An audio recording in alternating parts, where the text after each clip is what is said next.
सलामकुम। की हाल है? ठीक हो? खरीयत है? अज ना बाबा नज़ीर साहब ने इन्हों का कलाम जनाब सुनो। ये दरवेश आदमी ने ते तुहानू कलाम सुनाते ने।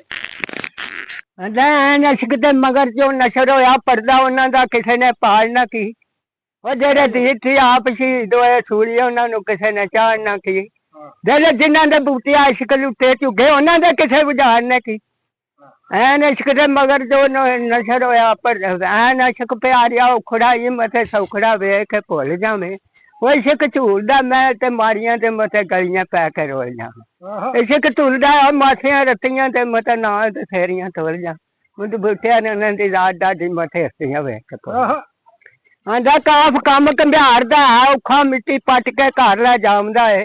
वो अड्डियां गोडियां दी उन मार देंदा रेत पब्बां दे नाल रलाउंदा है। तिन्ने वट के चक ते चाड़ देंदा भांडे हिकमतां नाल बनाउंदा है। मोहम्मद बूटिया विश्व इश्क वाली रब मोहलता नाल पकाउंदा। आंदा बा बखरा तेरे ते नहीं आया आया हर एक ते कबार जो बन। ना कर सोहणिया हुसन दा मान एडा है ते रहना नहीं सदा बाहर जो बन। और यूसुफ जमदा हुसन दा शाह सी उन कीता बड़ा ख्वार जो बन। सच दस गावी माम दीना केड़ा लै गया मरदे नाल जो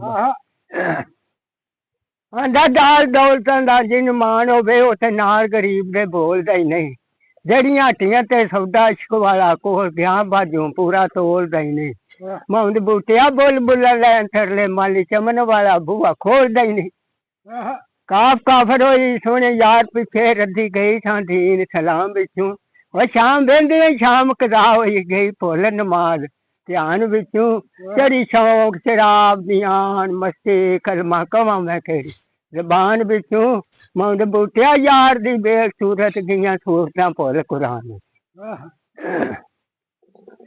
बेबोध दराज दा बुरज उच्चा जिथे इश्क दे झंडड़े झुलदे ने।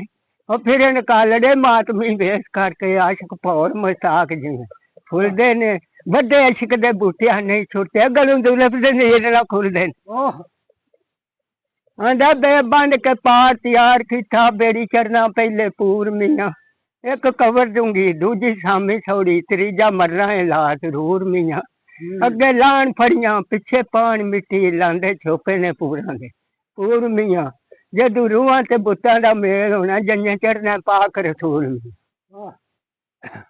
एक चारिए हक दी हक ते लई झूठ मारने दी ना दलील होवे। इत्थे कम नहीं यार सिफारसां दे भावें मूसा ते भावें खलील होवे।